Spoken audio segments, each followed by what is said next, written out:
go for main engine start, T-minus 6, 5, 4, 3, 2, 1, and liftoff of the Space Shuttle Discovery with the Hubble Space Telescope, a window on the universe.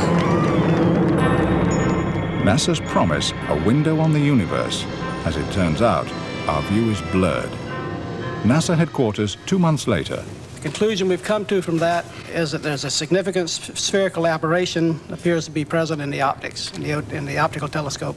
The bad news, it's way out of focus. The good news? One thing that's not impacted is its ultraviolet capability and its infrared capability. It has that just because it's above the atmosphere. And whether the stars are very small or very large, they still don't twinkle. But no matter how they wrap it up, the take-home message is the same. Some reports are factual, others a little more blunt. The media had been sold the greatest advance in astronomy since Galileo first turned a telescope to the stars. How would a scientist who'd watched over its construction on behalf of NASA describe it now? Fiasco is a good word. And on a grand scale. Well, the mirror is 100 inches in diameter, and the edge of the mirror is 80 microinches too flat. The mirror is 80 microinches too flat. And you say, well, that's not much.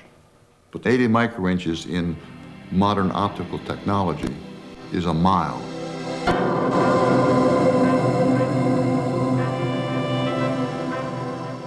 This program is about how that fiasco occurred and whether the science can be retrieved from this crippled window on the universe by its principal victims, the scientists who have been working on and waiting for it for 13 years or more. Well, I just heard the news, and it's hard to believe. It's always been obvious that in anything as risky as a space telescope or any space project, you can have disasters and difficulties, but I don't think I ever would have believed that something could be wrong with the mirrors, and they were supposed to be the most perfect mirrors ever made, et cetera, et cetera. Well, that's a very sad thing because it means that most of the science that the wide field camera team especially, and also the faint object camera team, most of the science that we wanted to do is not now going to be possible until some way is found to correct for the problem. I was very upset and very angry. I was happened to be in bed actually with flu, and somebody rang me up from America. And I can remember getting out of bed and going into the bathroom and then banging my head against the door, you know, for about 2 minutes. I was so shocked. April the 24th, 1990, and the launch had been the point of greatest risk, or so they thought. From this point on, the problems were expected to be more or less routine, but space systems are so complex that NASA's situation normal would be anyone else's nightmare. And over the next days and weeks, before the mirror problem surfaced, there are plenty to keep them going. NASA expects to apply its renowned ingenuity and find some way around them. The first line of defense is from the shuttle itself, especially when ground control loses the picture, and they're already a couple of orbits behind schedule. They have to get the solar panels out fast. Until they do, the spacecraft has insufficient power to survive for more than a few hours. Looks good so far. It's great, Lauren. The array is driven fairly slowly. The telescope does have batteries, but they've been disconnected from the shuttle's power supplies for several hours, and they're running down. We're now seeing the fifth panel pulled from the cassette. That looks like one full solar array, at which point they should get a signal that it's locked into place. But there's nothing. Nobody knows whether there's a real problem or some trivial fault in the reporting system. Deployment of the second solar panel is more difficult to see. Looking good. So far. But wait for it. And we have an indication that we had an out-of-limits condition. In other words, it seems to have stuck. Astronauts Bruce McCandless and Kathy Sullivan get ready to spacewalk in case they have to go and pull it out. With no clear view out of the window, the only other way to diagnose the problem is by a remote black and white camera. Do the corners look as if they're under too much pressure? on TV, it looks normal. They're about in the same position right now that the four corners were on the plus V2 array. They judge that it is okay and carry on. Fortunately, they're right. As they release the telescope into orbit, the front cover, the aperture door, is still closed. Will that open on command? It's the last thing that might still require an astronaut. They bring that forward, out of sequence. And it works.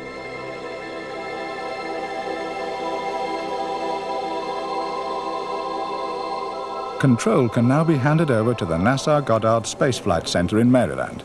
They can now switch on and test the scientific instruments, but can't use them because a star tracker on the telescope can't work out where in the sky they're pointing. It turns out that because the Earth wobbles over a period of, I think, 16,000 years or something, the positions of stars in the sky appear to change slowly. And somebody did the correction for that, but they did it backwards. And so we ended up pointing, I don't remember how much now, but a good part of the diameter of the moon away from where we intended to be. And of course, we didn't find the stars we expected. And since there wasn't anybody to kind of stand behind the telescope and look up along on the side of it and say, well, you know, you're not pointing in the right place, why, there was a lot of confusion for a while. They were using the coordinates of the stars at a much earlier epoch. In fact, I believe it was 1900 instead of 2000, something of that order. And it's a sizable error. So when you go to the position you're looking for, you don't find the stars. They've moved. So all that required was an astronomer or two to work alongside the engineers and get the tables right. But when they tried to lock the telescope onto a particular target star, it failed again. This was in a region over the South Atlantic where the Earth's electrically charged Van Allen belt dipped down into the orbit of the spacecraft. The particles in this zone would actually affect the electronics in our star trackers and make them do things that were not intended. And so we had to seek a solution which would actually reset the electronics every time this happened, and that avoids the problem, or cures it at least. This South Atlantic anomaly they could work around, but in addition, twice in every 90-minute orbit, the whole spacecraft wobbles. When the satellite goes from darkness to daylight, there is an abrupt change in the temperature on the solar arrays, and that causes them to warp abruptly. And that is transmitted to the spacecraft, and it actually wobbles by a very slight amount, but enough to spoil our pointing situation. I don't know if a human could have even seen it tremble, but it was enough that it was hundreds of times worse than the worst disturbance we would have thought the spacecraft would see. And that goes on for several minutes every time it crosses. The solution to that problem is to just change some numbers in a computer program that controls the telescope, and that's in the process of being done now, and sometime in the next few weeks why that will have been accomplished, and then that problem will not be with us any longer. That prediction, as it turned out, was optimistic, and no computer program will cure the wobble. Take 6 inches. Okay, going 3, 2, 1, running. Here in Bristol, they've been ready for over a year with a replacement kit for when the solar cells in space have suffered radiation damage. But the jitter problem seems to be built into their original design. British Aerospace acquired that from Lockheed in America, who, it is believed, had used them on spy satellites. Jitter matters less to them. They already have to operate at lower resolution because they look down through the Earth's unstable atmosphere. It seems likely that the American military knew about the jitter, as it's called, but did not pass on this secret to the European Space Agency or their British contractors. This remains the most serious problem, bar one. And that would be the worst to hit NASA since the Challenger disaster. It emerges at first far less dramatically than some of the earlier problems. At NASA Goddard, near Washington, the controllers are preparing for first light, as it's called. the telescope has been pointed towards an open cluster of stars. Receipt of science data now has begun at the Observation Support System console. And they wait to see if that will produce an image on their screens. And that's it. First light from the Hubble Space Telescope. Oh, the reaction at first light was we were there, we were in focus, the camera worked. We were very enthusiastic about that. They anxiously compared that with the same pair of stars as seen from the ground. Space Telescope showed more detail, but was not yet as sharp as they hoped. There were those who were looking at the picture more closely than those of us that were kind of dealing with the press at that moment, who said, you know, this image looks very strange. It has a bright core in it. And indeed, one of my colleagues said, you know, that looks a lot like spherical aberration. And some of us said, oh, come on now, you know, let's wait till they get it in focus and then we'll go from there. Just a hint of the Hubble trouble to come. But at the Space Telescope Science Institute in Baltimore, the mood was still cautiously optimistic. The Institute was a much more private occasion. Only Institute staff were here. We received the images from the spacecraft essentially at the same time as the controllers at NASA, although we were able to examine the data actually ahead of the press briefing. I have a picture here of, which was taken by a friend who was in the room at the time, showing the first light image on a monitor. The initial impression was very positive because we'd done a series of coarse focus runs, and a number of people, myself included, had felt that the image would be perhaps about the same in quality as one gets from ground-based telescopes. What we actually saw was an image which had a very sharp core, which was at the resolution we were hoping to get from the telescope. But look in more detail, and what he saw was a broad halo of light around a core that was sharp, but contained only about 20% of the light. Some 80% was spread out in rings and spikes around it. The simplest interpretation of that image was that there really was something fundamentally wrong with the mirror. By May the 30th, Chris Burrows had calculated that there could be spherical aberration.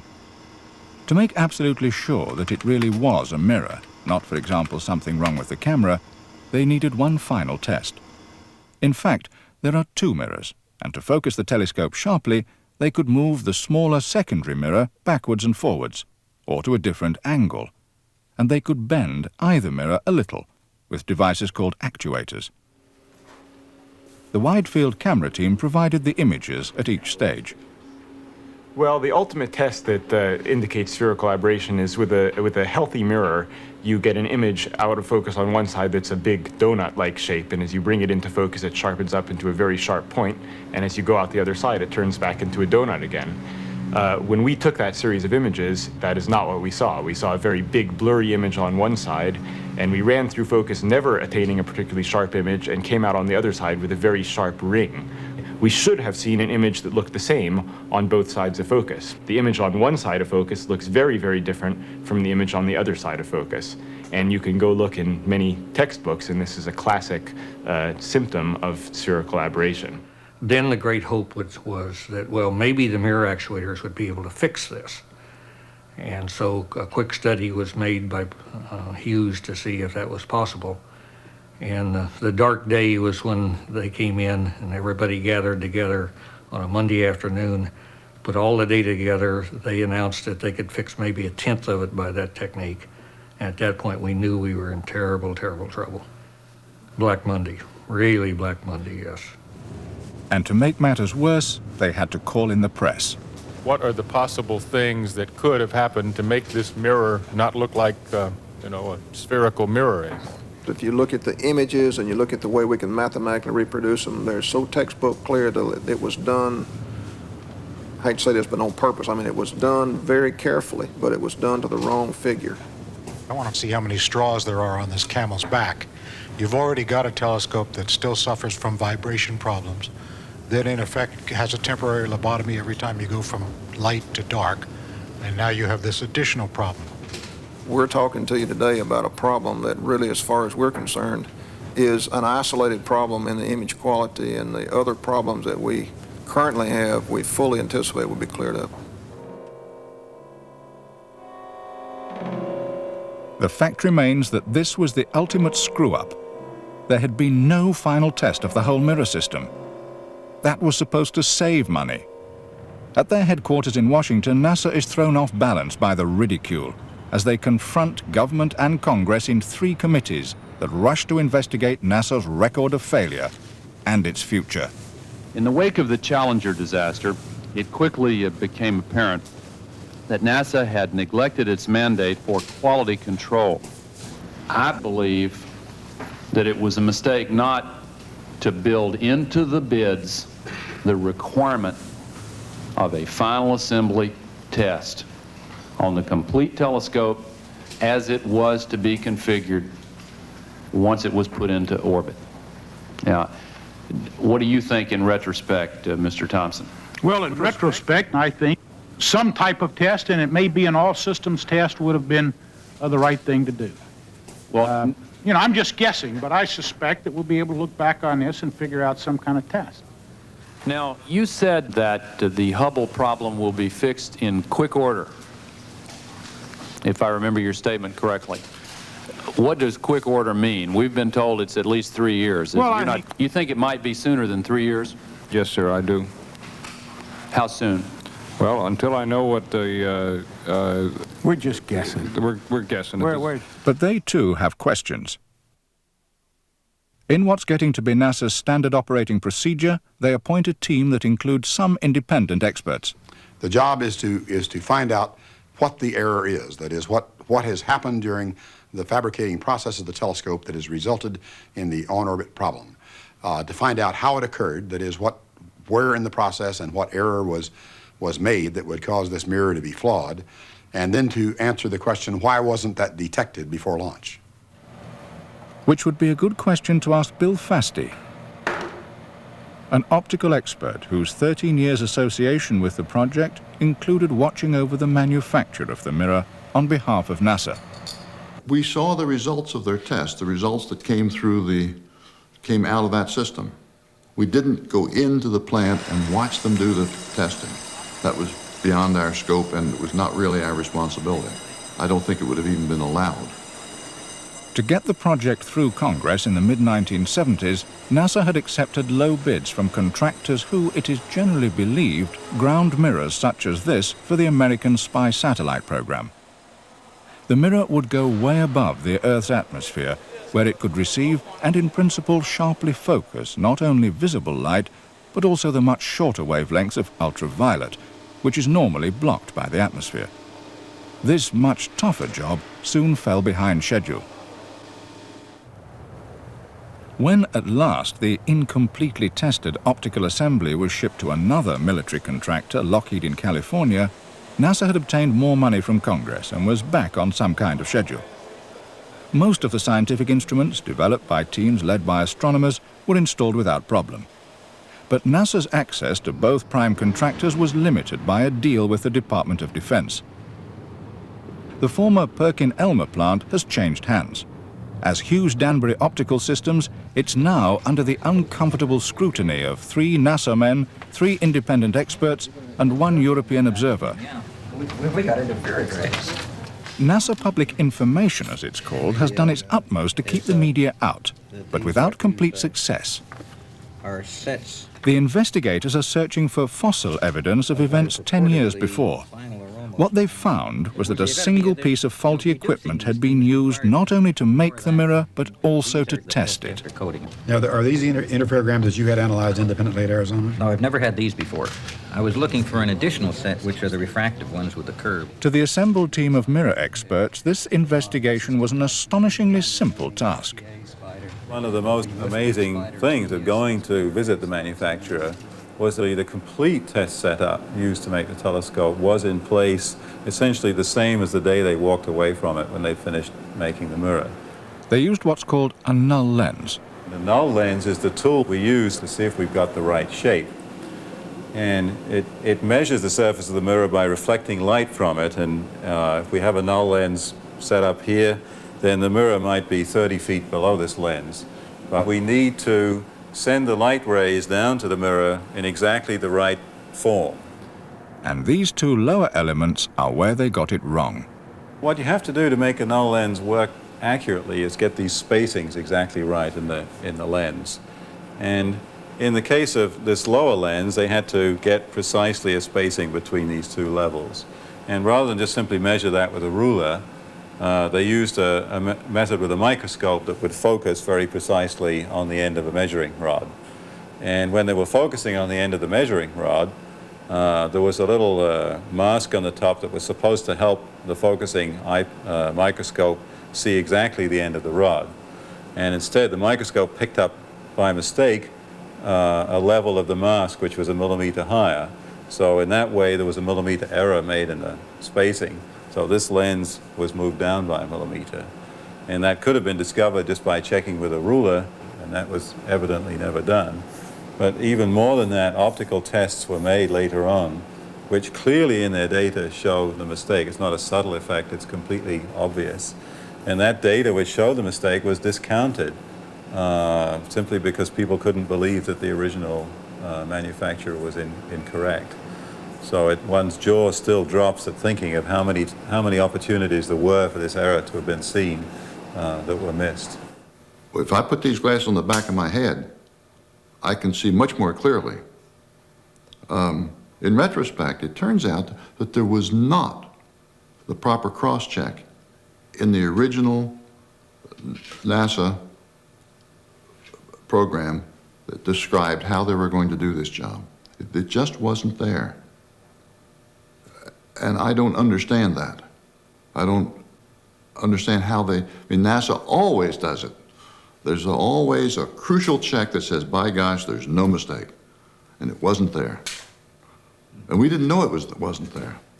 Nobody in management at NASA or PerkinElmer could even imagine a mistake that was over 100 times bigger than the tolerances to which they were working. That's why they hadn't checked. And this smudge is the result. As far as we can tell at this point, the deviation of the surface from the surface that we would like to have goes as the fourth power of the radius on the surface. So there's very little error near the center, but it grows very rapidly as you get towards the outside of the mirror. The error is very small. It's only about 0.002 of a millimeter. And yet that's enough to mean that the images formed by the outside of the mirror come to a focus about 1.5 inches in front of images formed by the inside of the mirror. The problem of correction is complicated by the fact that this is not just one camera on the end of a telescope, but a whole observatory. Deep inside, the light is focused in a narrowing beam towards a hole in the primary mirror and a battery of 8 instruments. In a ring just behind the mirror are the main wide-field camera and 3 that are used to lock the telescope to its target. Behind those, light reaches 4 more instruments. In this corner, the European Faint Object Camera, which is designed to map and count individual photons of light from the edge of the visible universe to discover its age and its ultimate fate. One of the crown jewels of their scientific program. What do you expect to see from this image? And like all of the teams, some of the Faint Object Camera group are getting into a huddle to assess the damage. Well, this illustrates the problem. This is a faint object camera image that we got down a couple of weeks ago. And what you can see is there's a lot of diffuse faint light scattered into a halo around the core of the image. If they can subtract the halo and look 4 or 5 times as long at the central core, they can still do science.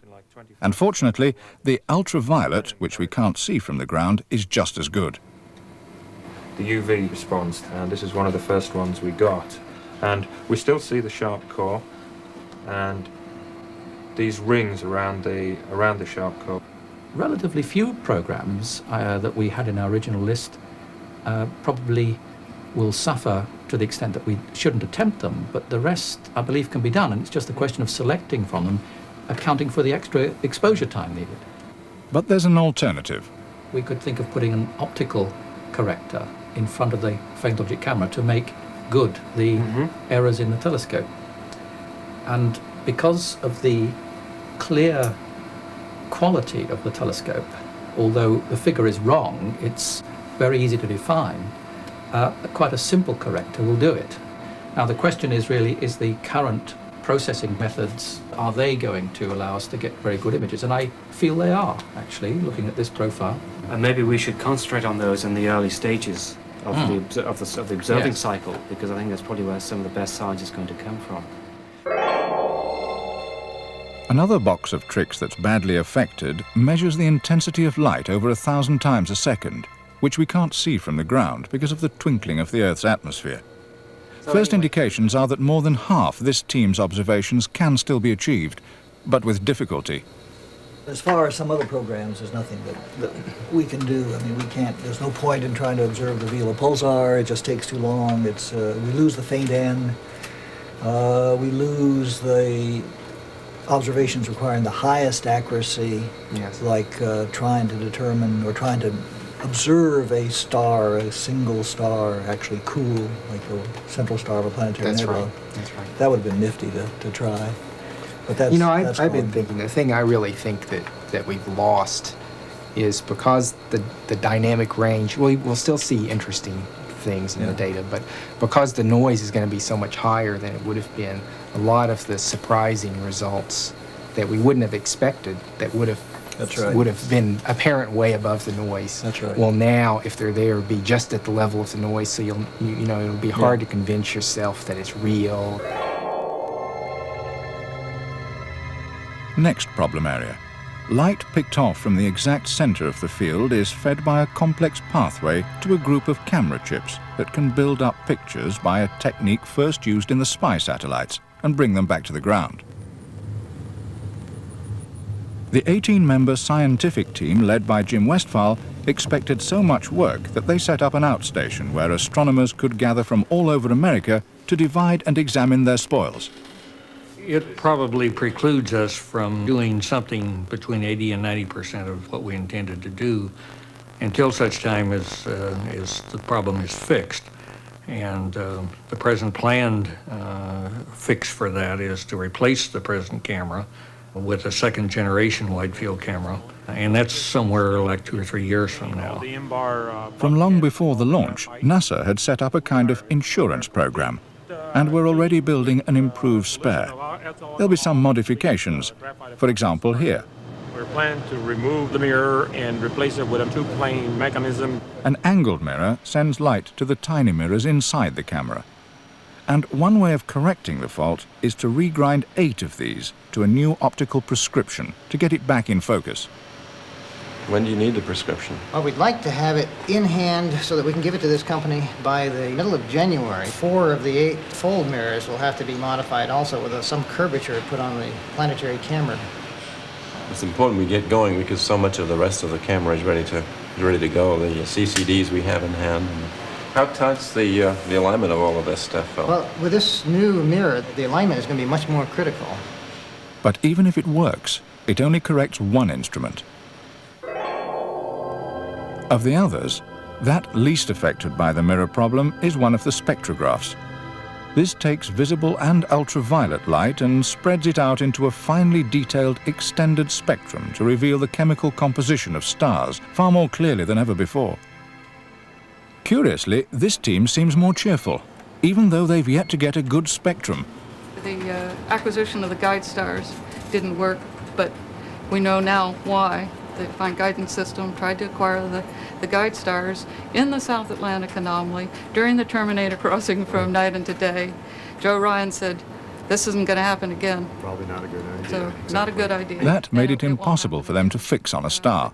The planning and scheduling system is capable of learning and so they'll be able to put an individual star in our slit and you can go back and get the spectra. That's what we're shooting for. That object right there, just above the box, is the object that I want to get a spectrum of. It should work. But what has already worked spectacularly well is the supposedly unusable wide field camera to find it. So you've got 4 pictures for the press conference on Monday? That's right. This is it. This is what we got a week ago. Only 40-second exposure of the 30 Doradus Nebula in the Large Magellanic Cloud, and it's a beauty. This is a blow-up here of the central section, and when we applied our image processing, you come out with this picture here.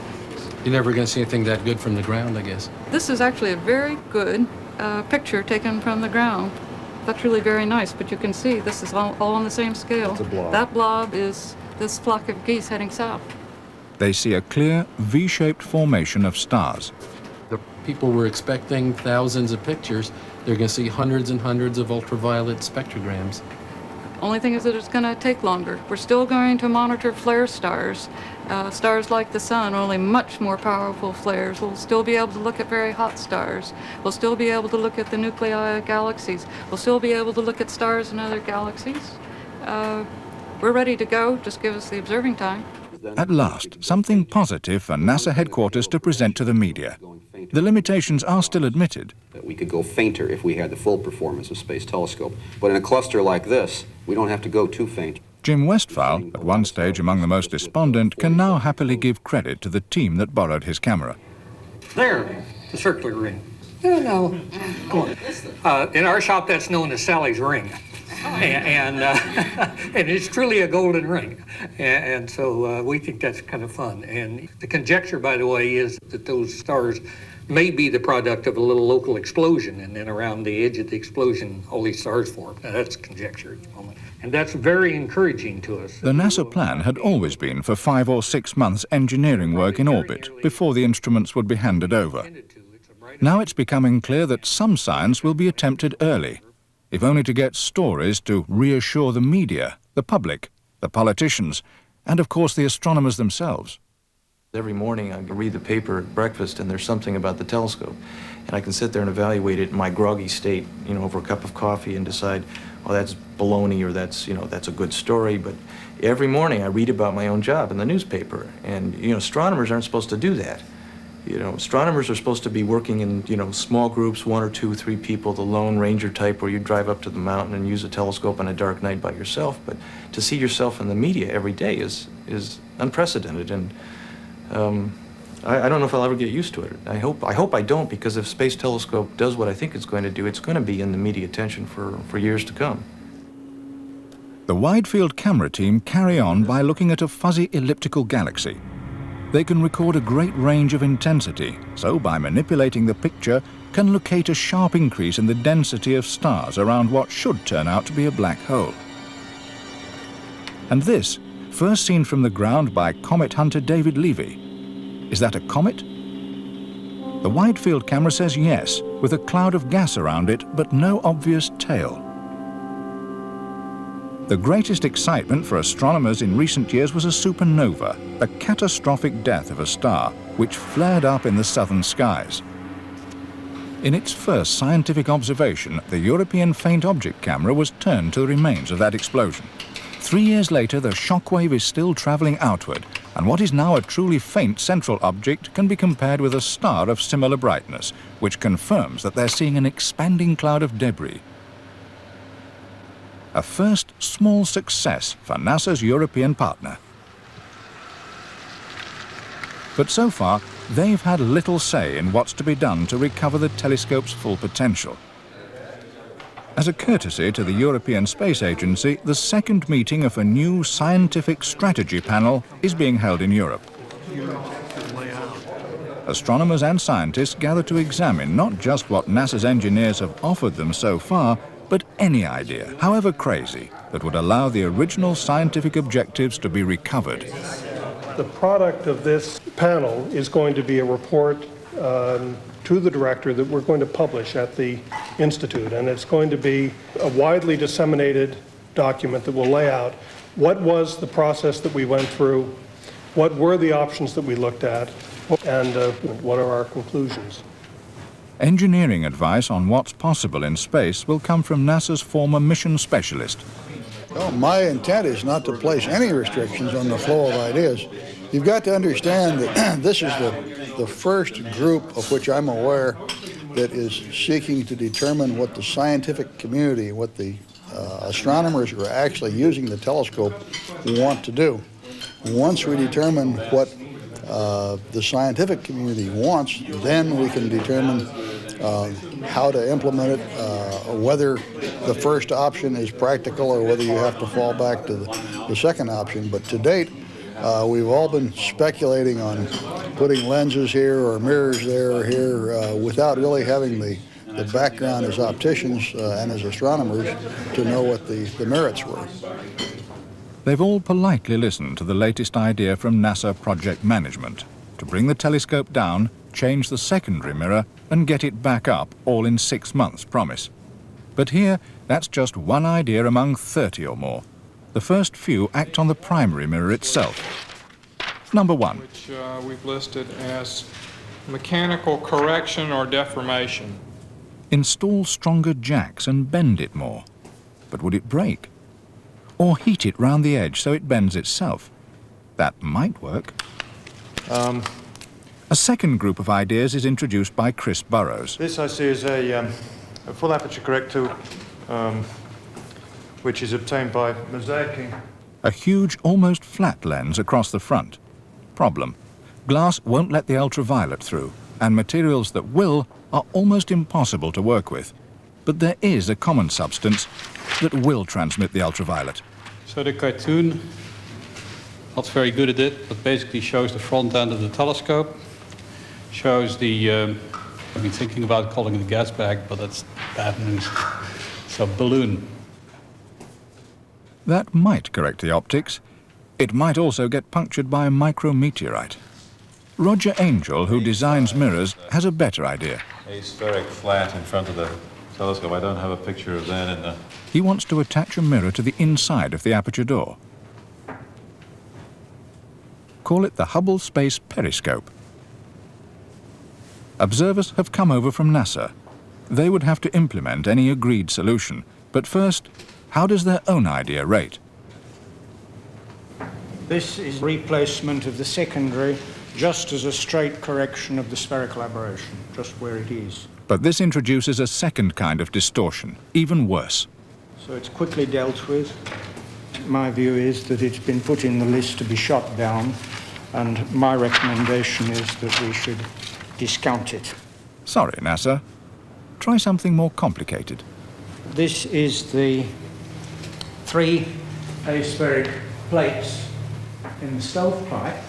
One of a group of ideas that are optically sound, but deep in the heart of the telescope, right between the two mirrors. Problem: it's almost impossible for an astronaut to reach in. Next, a group of suggestions that would go in just at the front of each of the individual instruments. Same problem of access, but there's a radical solution to that. And this is the one they go for. Let the high-speed photometer do what it can for 3 years, then chuck it out. Replace it with a spare box, an experimental dummy that already exists. Space Telescope Axial Replacement, acronym STAR. But over the next 3 years, they'll build in a few extra tricks. Call it the Corrective Optics Star, or CoStar. And those mirrors can then be moved in or out as they want. Now all the astronomers can celebrate, just a little, with the possible exception of the high-speed photometer team. And CoStar should be ready by June 1993 for when NASA had already scheduled a mission to replace the wide-field camera. CoStar can go in behind it. Together, they'll restore the telescope's optics to close to its original intended performance. Back where the mirror problem started, the investigators turned to NASA's own role in the disaster. Maybe it's useful to take a minute or two and go back over the agenda as to where we are, because there are a few additions to it. Why the error wasn't caught and what situation existed that permitted that kind of thing to creep through the system. Plainly, there are lessons to be learned. One of the most unfortunate aspects is that the data was so easy to discover, because that meant it was really very near the surface. It existed in the technicians' notebooks, but had been overlooked and discounted at the time. In this particular case, there were significant inhibitions to open communications from the technicians that were involved to other parts of the organization. So certainly one lesson is that for technically demanding projects, there has to be open communication, a policy which is not to shoot the messenger, but instead to have an open environment where problems can be surfaced and discussed and resolved without retribution. Short of money and time, no one in NASA had wanted to hear that there could be any unforeseen problem. At Johns Hopkins University in Baltimore, from the early 1980s, the project had been monitored by a science historian who noted a particular bias within NASA. Astronomers were really pretty marginal to the major decision-making that was going on. A few astronomers had quite an influence on what was happening, but most of them were really pushed off to the side. They had little insight into what was happening, little oversight on the program. By making the telescope totally dependent on its own shuttle program, NASA divided responsibility between 4 different centers, then, to make matters worse, appointed 2 equal prime contractors. The telescope's users, mainly university astronomers, were given little voice until yet another institute was created to support them. Add a few extra interests, and it was all a bit of a jumble. If you're going to do a big science project, it's essential to define that program well right from the start, managerially, scientifically, technically, and organizationally. I think that's absolutely crucial. The second point is that I think scientists, as the people with the most stake in seeing things are done correctly as the ultimate users of the big science technology, scientists should have much more control over a project than they did in, say, the example of Space Telescope. The third point is that I think the advocates of a big science project, be they in government, amongst the scientists, or in industry, need to be realistic with their cost estimates. I think at the moment we have a system which almost works towards those who make crassly over-optimistic estimates about the cost of a program. By the autumn of 1990, with NASA's project management now drastically simplified, it was up to the scientists themselves to restore its credibility. The project itself is expensive. Launching shuttles to service and maintain this telescope is expensive. I hope that we will maintain the resolve to carry on for the time that we set, 15 years, because there is so much science, so many projects which have to be done, that if we don't have that time available for observation in orbit, we'll do very little, just a small fraction of what we had in mind. If the resolve does not falter, then we'll do very well, and it will be a very important step for science. So, their first objective has been to retrieve science from the spacecraft in its present crippled state. The faint object camera had always been intended for use with some image enhancement. Now all the instruments must learn to live with it. Here they use a process which reverses the blurring by guessing what the stars should look like and then applying a formula for the error in the telescope. First thing it shows is the raw image, then it shows the initial guess, which is even smoother, even blurrier than the raw image. And there's a calculation that you repeat over and over, and each time you repeat the calculation, the image becomes a little bit sharper. And then the change is less and less between each frame, so that the display speeds up. The images come faster and faster.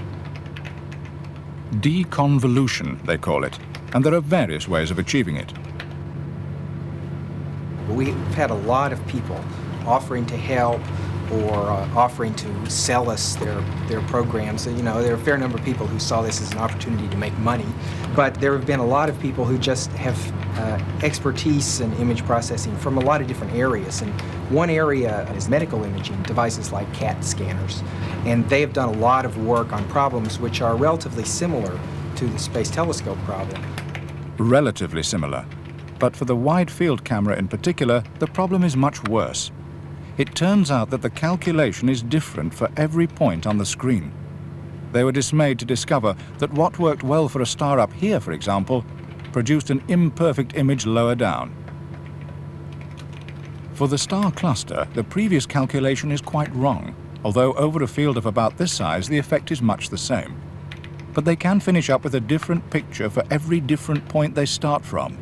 So, to get the best result for a whole field like this, it may be necessary to divide it up into many smaller squares, or to concentrate only on a single tiny part of the whole picture. This data took 40 seconds to collect, so it takes no time to take the data. And if it takes you hours or perhaps even days of computer time to analyze the data, that's not practical. Initially, there will be a whole range of image processing techniques. Some of them take just a minute or two of computer time, but they don't give the best results. But they give something very quick that you can look at. Then there's a middle ground where there are techniques that take maybe an hour per field. And they give very good results, but obviously take a lot longer. Will objects that are spread across the sky be easier to work with? This is the Orion Nebula as astronomers now see it from the ground. And this, what Space Telescope's wide-field camera can see.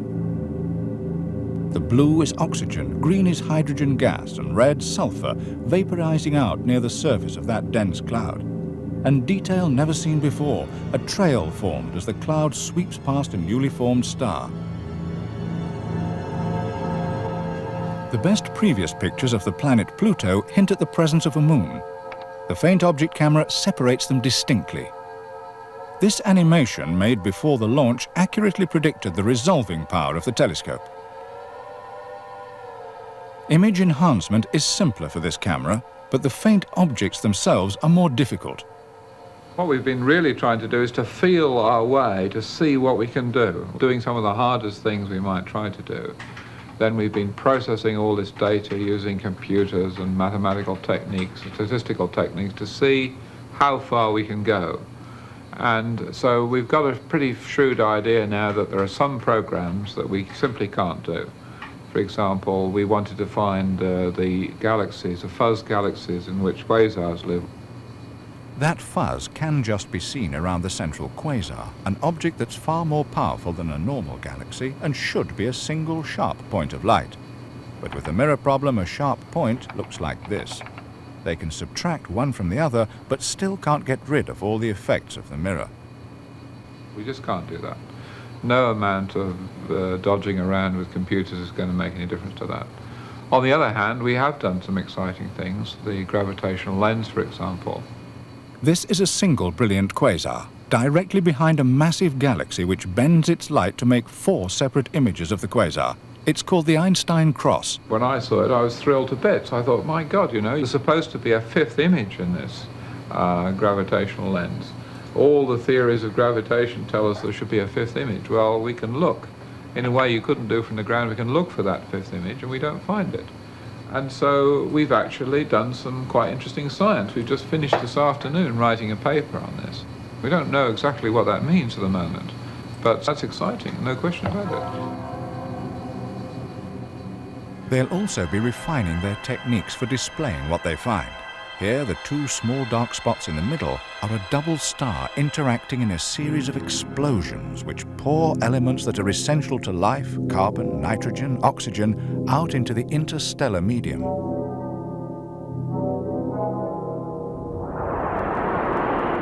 To astronomers, this picture is seen as evidence of an even more violent event. A whole primitive galaxy spinning and ejecting jets of matter out across the sky. Finally, on the planet Saturn, they were just in time to see the swirling clouds of a vast storm. For Space Telescope, all this is just the beginning.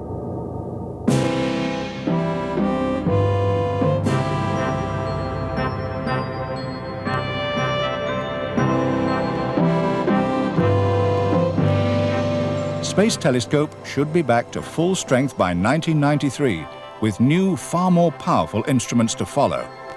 And this is just the first of 4 great observatories. Watch this space.